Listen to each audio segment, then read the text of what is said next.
Hello, welcome to the match preview for Wolves vs City, which takes place tomorrow at 3 PM. We will have a watch along for that as normal. But yeah, welcome everyone to the stream. Hope you are all excited.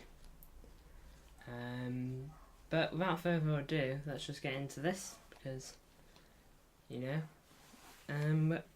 big game tomorrow because it's the Premier League and we've got to win at the end of the day. So, hope everyone's excited. Like I've said, tomorrow it's not just going to be the Man City vs Wolves watch along. I'm going to squeeze in the Tottenham Liverpool one as well. So, back to back, 2 live streams. It's going to be wild.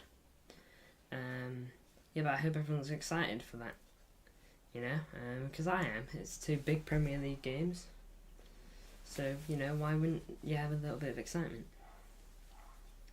But anyways, without further ado, let's get into this. Apologies for that. So, Edison in goal, pretty self-explanatory. Gave Ortega his 1 game, which is the Carabao Cup. Shame for him to go out so soon. Probably means Ortega won't get another game until the end of the group stage in the Champions League. Say we're guaranteed top spot and we're already through and all that kind of stuff. We've got 1 game left. Ortega will probably play there, but he's probably only got 1 game until January now, so unless Edison gets injured, of course, which I'm sure we all hope not.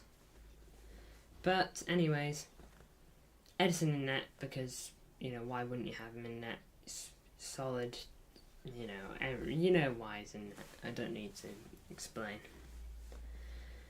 Kyle Walker in at right back.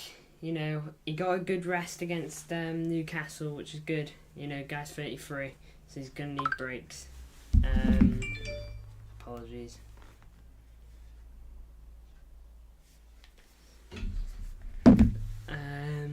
So yeah, good for Kyle Walker to get a break against Newcastle, but we're gonna need him now. Big match against Wolves away from home once again.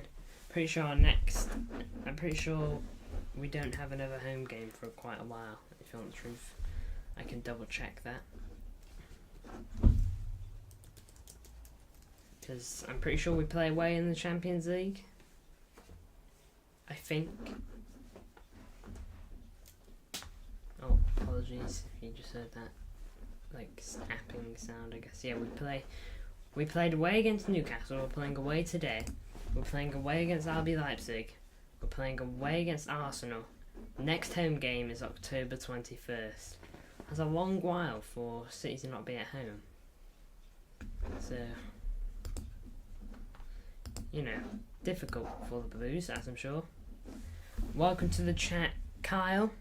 Nice to have you here. You've been in streams a little bit more recently. The stream's not long begun. Just talking about which players and all that. We just covered Kyle Walker and why he should start. But anyways, we'll move on to Ruben Diaz now. Ruben Diaz is self-explanatory. He lifts the back line, makes them all better. And, so that alone makes him, and plus he's probably the best centre-back in the world at the moment. Or certainly up there. I don't know if he's the best, but he's definitely up there. I think it's up for debate. Probably top 5. At least top 5, maybe top 3. But Ruben Diaz, great centre-back, why wouldn't you? Nathan Ake over Kanji. I know some of you might be curious about that, but yeah, we're going to go Nathan Ake this time. Because, he started against Newcastle, as I'm sure you all know, and so did Akanji. Apologies for the shaking there, accidentally knocked the table. Great views on the last watch along. Yeah, we got over 100. I'm not sure where we're at right now. Welcome to the stream, MCFR. We're just on Nathan Ake at the moment, but welcome Kyle, welcome MCFR, and sorry about that. Just gonna check on the views for last stream.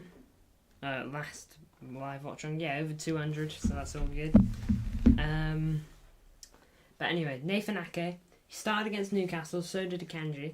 Usually, when you next going to post a video, not a stream, just wondering. That is something I've been thinking about, Kyle. Mainly because I know that, it's been almost a month. Since we last did a video, almost. Or it might even be over a month now, I'm not too sure. But you are right, we need to. For your information, Conway Borough, whenever player manager interviews will go into there. They will be videos and not live streams, 7-8 minute videos, only short, but I'd like to do more videos. I can confirm if we are to do, because I don't know if you've seen, Kyle, I know you have MCFR and I'll get onto your comment in a moment. The EAFC career mode won't be a video, it will be live streams, just so that you know. If that is to go ahead, looking decent at the moment, if it can go ahead. There's still multiple things we need to check. It's a bit of a complicated thing, but we'll get there. Anyway, Ake over Akanji. I don't think Akanji played incredible against Newcastle. I thought Ake was better, and so why wouldn't you start Ake when he played better than Akanji? So that's my logic there. Hope he doesn't drop Alvarez for Grealish. Same here. I like Grealish, but Alvarez was described not long ago from Pep as almost undroppable. No way a average performance from Jack Grealish, and okay, but not even okay. I think it was a little bit poor. Wait, you're gonna stream FIFA 24? Yeah. If you check the community posts, I asked the viewers if they wanted a EAFC career mode, and it's been pretty positive so far. If they don't want it, then they won't get it. As long as everyone wants it, then it'll happen. Geordie in the chat. Hello, what's up? Welcome to the chat, Geordie. Nice to know we got a nice Newcastle fan in here. Yeah, we're just covered Nathan Ake and why he should start over Akanji against Wolves. Who do Wolves play? No, who do Newcastle play over the weekend? As you're here, Geordie. Newcastle. Burnley. You guys should win that. Anyway, on to Vardio. I thought Vardio was decent against Newcastle. Had a better first half than his second half, like most of the players on the pitch. But Josko Vardio, decent game against Newcastle. So hopefully he's just going to do better on that regard. Now then, Calvin Phillips in the midfield. I know some of you are probably thinking, what is he doing there? He was poor against Newcastle. He should not be trusted. We have to give Calvin Phillips a couple of a run of games, even if it's only 2 or 3, to see if we can trust him. Okay, because if we don't, then we can't. I think you should do FIFA 24. What days? At the moment, I'm thinking about Monday. That's if we are to do it. Monday is probably the right day to do it. Hopefully it is. Monday feels like a decent day for it. Hopefully we can work with that. It won't guarantee Monday will be its usual day, but sometimes it might change. So like say a month, okay, there'd be like 3 Mondays and maybe 1 just day out of nowhere. So it will more than likely be Mondays mainly. I'm gonna center myself a bit more, be a bit more professional. Calvin Phillips, poor against Newcastle, no one can deny it. But I think we've got to give him a good, decent run of games, let him brush the rust off. I know he's not great when he's not rusty, but hopefully we can see the Calvin Phillips that was at Leeds. Because Calvin Phillips at Leeds wasn't bad. He wasn't fantastic, but he wasn't bad. He was decent. He was solid enough for Pep to like the look of him. So hopefully Pep can unlock the player that is awaiting within Phillips. If we don't give Calvin Phillips a chance, then how will we know that he's going to be any good, you know? Good content, very interesting TBH. Yeah, I'm hoping the EAFC career mode will mix it up a bit, change stuff up a bit, you know. Because at the moment we're kind of doing rinse and repeat in terms of content. I know that's not bad, but you know, switching it up every once in a while can't hurt, can it? So, but anyways, we will go to Kovacic now. Kovacic, I think he's so crucial. I think he's going to be really crucial this season. I think we need him for Wolves because he'll give Calvin Phillips the support he needs, I reckon. I think he will. And he'll be able to go forward too. So I think he will provide Calvin Phillips with the right support. He's great on the ball, Kovacic. Decent dribbling, decent passing, decent all round, you know. Dribbling seems to be something he's particularly good at there. We will go on to Phil Foden on the right wing. He's been playing really good every time he starts, Phil Foden, recently. Hopefully he's just going to get better. He's had 4 goals, 1 assist. No, 4 assists, 1 goal so far this season. So he's got great stats so far. Hopefully, touch wood, he's only going to get better. There's so much potential in Phil Foden, and I hope that this is the season that he unlocks it, you know. So Phil Foden, hopefully a start for him tomorrow. I think he should start because I think he's going to be really crucial for City. He got a decent break against Newcastle. So, you know, big stuff. Now then, MCFR touched on this a minute ago. Jack Grealish. You could play him off the left and you can play him in the middle. I've got Phil Foden and Jeremy Doku switched around. My bad. I completely forgot to switch him. Doku's meant to be on the left. Phil Foden's meant to be on the right. So, Jeremy Doku or Jack Grealish off the left wing. Both provide something very different. That's the first thing I'm going to say. Jeremy Doku, explosive player, super rapid. He'll get forward, he'll take players on like no tomorrow, and he will have a shot on goal in the box, you know. He will get in the box and he will shoot. Jack Grealish, very good at holding the ball, decent at passing, is very when Jack Grealish is on the ball, the only way he loses the ball is if he passes it or he gets fouled. That usually seems to be how it goes. Grealish, he is very good on the ball and he knows what he's doing on it too. Jack Grealish, he's great at dribbling, so hopefully Grealish, I don't think Grealish should start because I don't think he did enough against Newcastle to warrant a start, but definitely have him in your thoughts because I think Jack Grealish is a good player. I think he goes under the radar a bit recently, so you know, Jack Grealish, hopefully if he does start, he plays well. Julian Alvarez, he's been so good this season, you know. I doubted him in the cam roll at the beginning of the season. I said Phil Foden should have gone there. I don't necessarily think Phil Foden shouldn't go there, but Alvarez has just done so well there. There's no reason to take him away. So, yeah, Julian Alvarez, hopefully he will just keep playing to the level he is, because that level is phenomenal. You know, what is it, 8 goals and assists so far this season? That's crazy stuff, you know.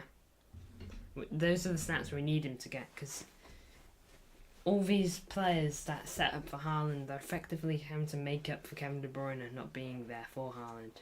So far they've done a decent job, but against Wolves it's going to be tricky. You know, Wolves tend to keep themselves tight at the back. Aren't likely to just let you fly through them. Do you one day hope to collab with Mark Goldbridge? I mean, I can't say it's on like the the bucket list of collaborations. I mean, it would be incredible to do it. You know, I wouldn't mind. Because I know he does invite rival fans on That's Football from time to time. I'm pretty sure he used to do it on the United stand. I'm not too sure. But I wouldn't be against it. You know, I don't. The only problem I have with Mark Goldbridge is that he's I don't think Mark Goldbridge is too bad in terms of his opinions on football. The only times his opinions get dodgy is when it's Man United or it's City. You know, those are the only times. And he doesn't seem to be able to fathom City's accomplishments. Like, when City won the Champions League, you know, he watched the final because it's a big game, you know, it's bound to get views. When City won the Champions League, and he was looking at all the City players crying on the pitch, you know, he was saying, like, "What? I don't get why you're crying. You bought it. And sure, we spent a lot of money, just like United have, just like every club in the Champions League has. But why are they crying? Because it's the biggest competition in the world, and one of them anyway. And some of these players have been fighting for their whole City careers for it. Kevin De Bruyne has been at the club since 2015. He's been in a final. He's been in 2 finals, and he's gotten injured in both of them. Luckily, one of them we ended up winning. So I wouldn't mind if Mark Goldbridge messaged me on Instagram saying, "Hop on That's Football, let's talk." You know, I wouldn't say no. Number one, it'd be great for the channel, and I genuinely think I could have a decent conversation with him. But number one, Mark Goldbridge hasn't even heard of me. Number two, top 3 most wanted collabs. It's top 3 most wanted collabs. City Extra are in there because they're probably the biggest City content creators out there at the moment.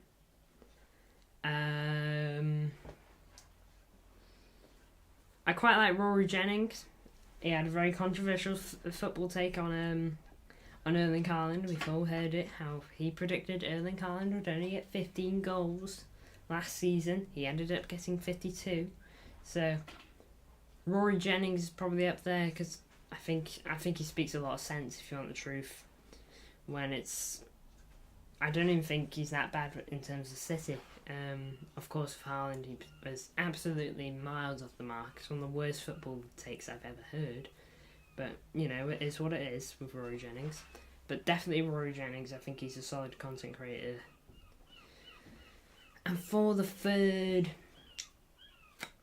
Big Steve would be one. Big Steve definitely up there.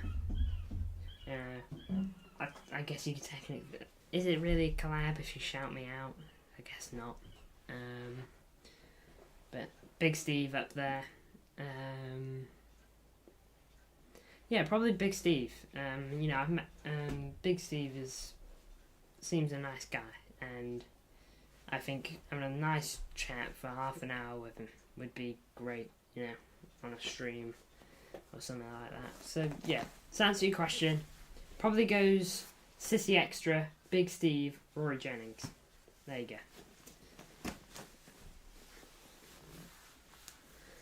And we'll get back to the preview.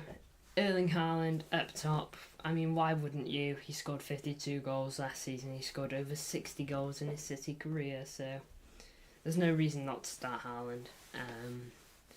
Because, you know, he can score goals out of half chances and everything like that. You get the ball to him in the box and he will shoot, and on a good day, it'll probably go in, you know. Good days seem to come a lot for Haaland as well, so there's no worries in that regard. With Wolves, though, you know, Wolves are a force to be reckoned with. The good thing is about them right now, though, they aren't on good form. They've had 1 win in their last 5, 1 win all season. They've conceded 12 goals and they've scored 6. So, defensively, they're vulnerable. They've conceded the 3rd most goals in the league. Only seems to concede more Burnley and Sheffield. So Wolves have only picked up 4 points, but they did play well against Liverpool. They played well against Liverpool. In the first half they did anyway. Second half they crumbled. Liverpool were much better, but